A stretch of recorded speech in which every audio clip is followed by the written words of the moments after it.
Lautaro Martinez, quand on sait ce qu'il a vécu avec cette finale de Ligue des Champions perdue largement contre le Paris Saint-Germain, avec ce qu'il a dit dans les médias avant d'aller jouer cette Coupe du Monde des clubs, qu'il n'avait pas ne serait-ce que parlé pendant 5 à 6 jours tellement il avait été sonné, et que tu vois que sur cette Coupe du Monde des clubs, à 2 reprises, son club se fait mener, et à 2 reprises, c'est lui, en tant que capitaine, avec le brassard, qui vient redonner à chaque fois espoir à son équipe dans un match. Ça montre tout simplement la force mentale exceptionnelle. C'était le cas contre Monterrey après le but de Sergio Ramos. C'est encore le cas aujourd'hui après l'ouverture du score d'Urawa et avec ce but exceptionnel. Un style de retournée incroyable qui vient permettre à l'Inter d'égaliser dans ce match. Mais ce but, il est tout simplement extraordinaire. Je vous invite à aller le revoir les amis d'ailleurs. Ça montre la puissance et le mental pour se remettre directement quelques jours après un aussi gros désastre pour l'Inter d'avoir perdu la Ligue des Champions sur ce score-là et aussi le championnat à la dernière journée et d'être capable de revenir et d'être toujours celui qui tient ton équipe, surtout que tu n'as pas ton acolyte en plus de toujours en attaque Marcus Thuram qui est blessé sur ce début de Coupe du Monde des clubs. Donc franchement, un grand coup de chapeau au Taureau.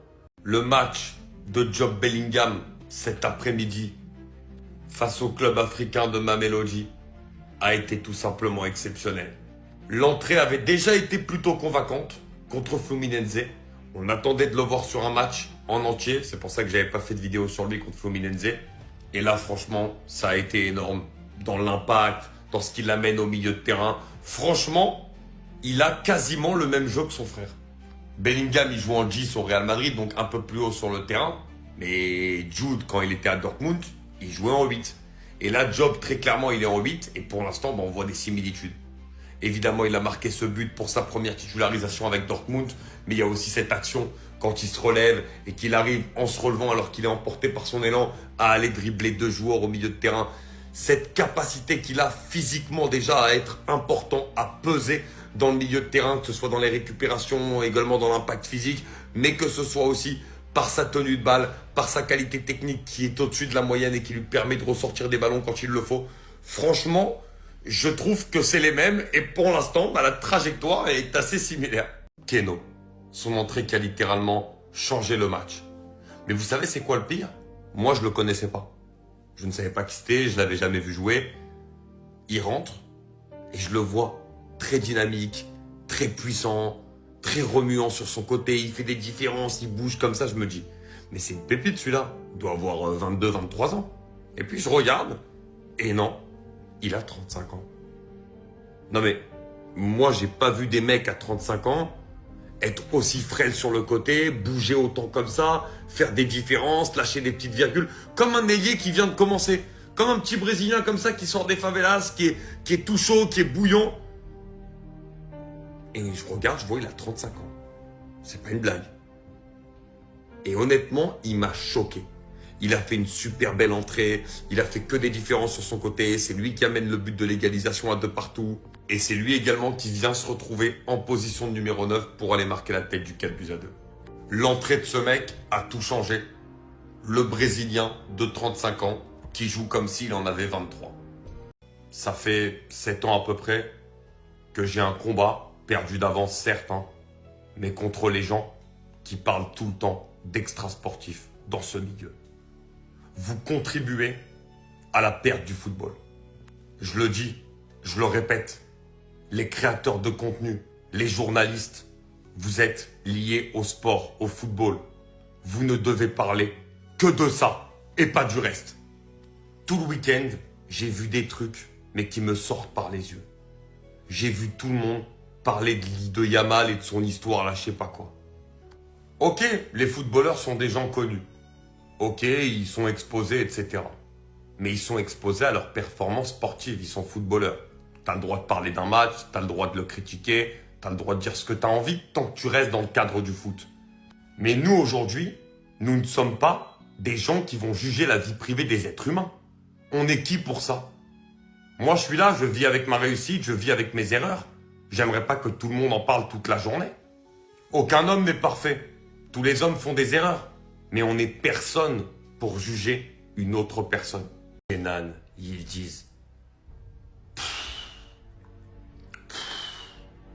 Quel joueur de foot. Et surtout, qu'est-ce que ça fait du bien. Ça fait un moment qu'on le dit ici les gars, hein. J'ai fait quelques vidéos sur lui cette saison. Hein. Ce petit, il a un talent, il a quelque chose, venu d'ailleurs, quelque chose de spécial. Et il nous le montre de plus en plus. Mais sur cette Coupe du Monde des clubs, l'impression que ce costume, il a l'impression de le prendre et à tous les matchs. Le match qui sort aujourd'hui face au Wydad, c'est tout simplement exceptionnel. C'est la grande classe. Que ce soit dans les déplacements, dans sa technique, dans les petits espaces, dans les 1-2, dans les transitions, dans les gestes, dans la technique. Franchement, il y a tout. Il y a toute la palette de ce qu'il faut chez un numéro 10 à l'ancienne. En plus, un poste qui se perd de plus en plus dans le football. C'est pour ça que je dis que ça fait du bien de l'avoir. Et aujourd'hui, ses buts, notamment le deuxième, qui est en vérité le premier, parce que le premier lui est accordé finalement contre son camp. Regardez cette frappe. Le ballon arrive avec un rebond, la frappe pleine du carreau. Un but exceptionnel, peut-être le plus beau déjà de cette Coupe du Monde des clubs. Mais ce petit est un talent, ce petit est un ovni, et le football est prêt à l'accueillir. Champion. Oui, parce que l'attitude que tu as aujourd'hui au Wydad Casablanca, alors que tu as 38 ans et que tu viens tout juste d'arriver au club, c'est une attitude de champion. Le match qu'il te sort aujourd'hui, à 38 ans, contre la Juventus de Turin, c'est masterclass. Mais réellement, c'est masterclass. Il a été dans tous les bons coups offensifs du Wydad. Alors que le mec, il joue ailier droit à 38 ans. Normalement, les mecs de son âge, ils se replacent pour essayer de faire un peu moins d'efforts. Bah lui, les efforts, il les fait. Il n'a pas peur de se ménager. Il court de partout, il va au duel et en plus, il est lucide et clair dans ses gestes. Il est juste. Le nombre de ballons qu'il a donné aujourd'hui qui aurait pu être mieux négocié, et notamment un qui a été superbement négocié par l'Orque, qui a marqué ce but, qui a permis au Wydad de revenir à 2-1. Mais sa performance, elle est énorme aujourd'hui. Et on est obligé de la saluer. Et honnêtement, faire ça à 38 ans contre des top clubs européens sous une chaleur horrible à supporter, franchement, c'est très fort. Un grand coup de chapeau Nordin, tu m'as ébloui et tu nous as tous éblouis aujourd'hui. Qui peut encore parler? Qui doute encore de ce monsieur? De ce très grand monsieur? Le meilleur gardien au monde. Et depuis très longtemps déjà.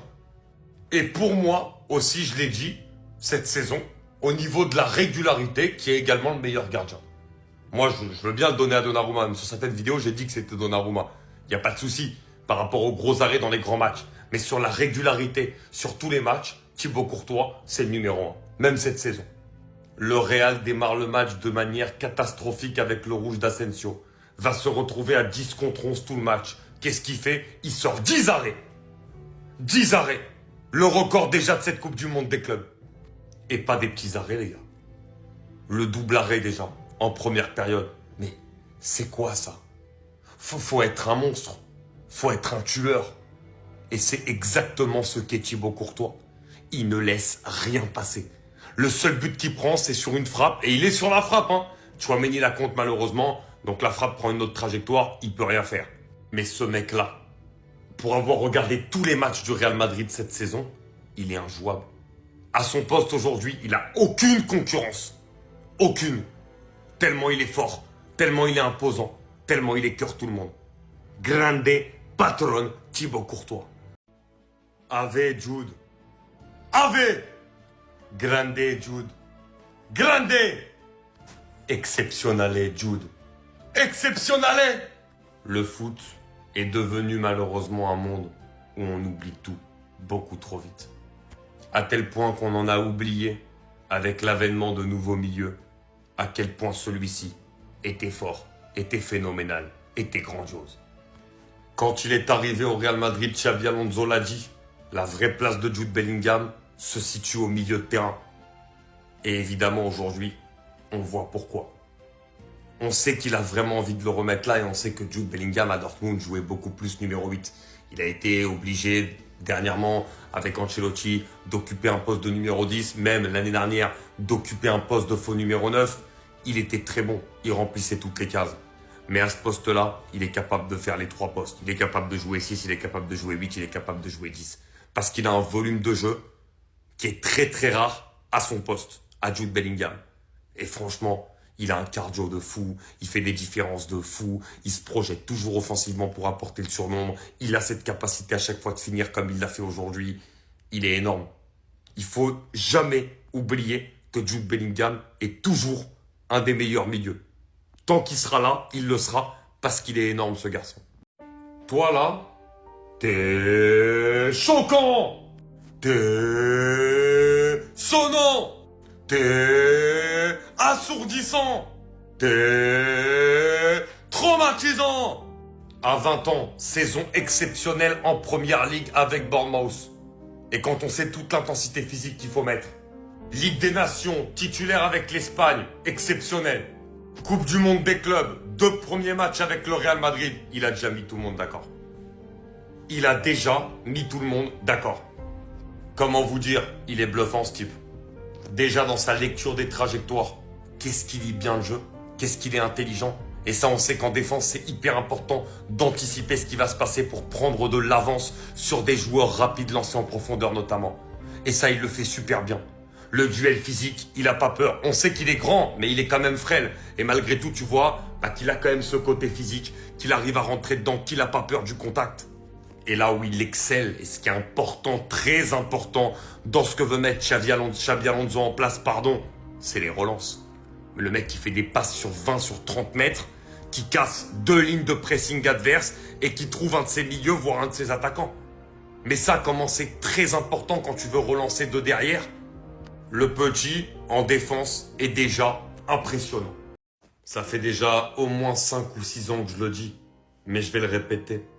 Le poumon du Real Madrid, l'âme du Real Madrid, Federico Valverde. On peut lui reprocher beaucoup de choses, mais l'avantage qu'on a avec un joueur comme ça, c'est qu'on sait qu'il triche jamais. Et on sait que quand il rentre sur le terrain, il est capable de lâcher toutes les parties de son corps sur ce même terrain avant de rentrer dans les vestiaires. Tu sais qu'avec un mec comme ça, il donnera tout. Je l'ai toujours dit, Federico Valverde, c'est le premier choix de l'entraîneur sur la feuille de match. Tellement il sait qu'avec un mec comme ça, il aura, quoi qu'il arrive, 100% de son potentiel. Parce qu'il sait que le mec, il va se donner. Après, il rattrape peut-être un match, ça arrive, mais il sait qu'il se donnera à 100%. Et ça, c'est le plus important pour des coachs. Et aujourd'hui, soyons honnêtes, Asensio prend un rouge très tôt dans le match. Avec Valverde, t'as l'impression qu'ils sont toujours à 11. Et c'est ça l'avantage d'avoir un joueur comme ça. Le nombre d'efforts défensifs qu'il a fait dans ce match. En plus, à la fois de venir aider devant, après, derrière, pour également marquer son but. Ou d'ailleurs, il est positionné comme un 9 lorsqu'il le marque. Ça montre toute la palette du mec. C'est peut-être pas le plus beau à voir jouer, c'est peut-être pas le plus élégant. Mais qu'est-ce qu'il est important. Le travail de l'ombre de Federico Valverde, quand un jour on décidera de se poser 2 minutes dessus pour l'étudier, on comprendra l'importance incroyable qu'il a eue dans tous les gros succès du Real Madrid. Messieurs, chers messieurs, pourquoi vous nous avez quittés? Pourquoi nous avoir délaissés comme ça? Nous avons besoin de votre football. Le duo Milinkovic-Savic, Ruben Neves.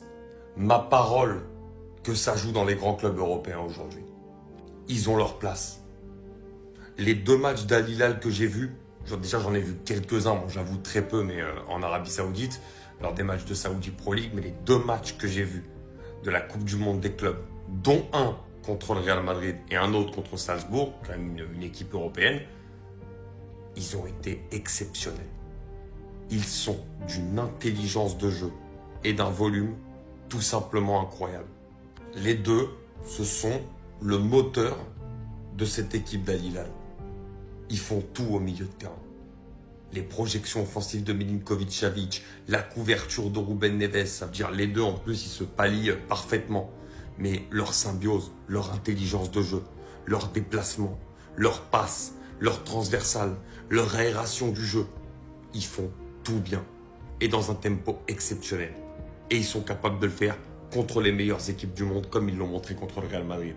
Et encore ce soir contre Salzbourg, un top match de ce duo-là qui, pour le bien du football, doit revenir en Europe. Je vous le dis, et écoutez bien ce que je vais dire. Peut-être que je prends des risques, mais ce petit-là, Johan Gadou, qui a 18 ans, qui la saison dernière est parti du PSG, club où il a été formé, pour 10 millions d'euros à Salzbourg alors qu'il avait 17 ans. Le match qui vient de sortir ce soir contre Al Hilal, je peux vous dire que ce petit-là, pour moi, s'il continue comme ça va devenir un top défenseur. Parce qu'il a tout pour. Honnêtement, le match qu'il a sorti face à Al Hilal, c'était incroyable. Il s'est fait bouger dans aucun duel. Il est extrêmement rapide, donc il revient super bien même quand il a un peu de retard. Il a une lecture des trajectoires incroyable pour son jeune âge, un contrôle de l'anticipation, sens de l'anticipation énorme. Franchement, moi il m'a impressionné. Et tu vois très vite que ce mec-là, il a toutes les caractéristiques pour devenir un joueur de top niveau. À voir bien sûr, mais on sait qu'il y a déjà pas mal de clubs qui sont sur lui, qui le regardent. Et je pense qu'avec le match qu'il a fait aujourd'hui contre Al Hilal, qui est une équipe évidemment, qu'on sait quand même très intéressant dans cette Coupe du Monde des clubs, je pense que la cote va monter encore un peu plus.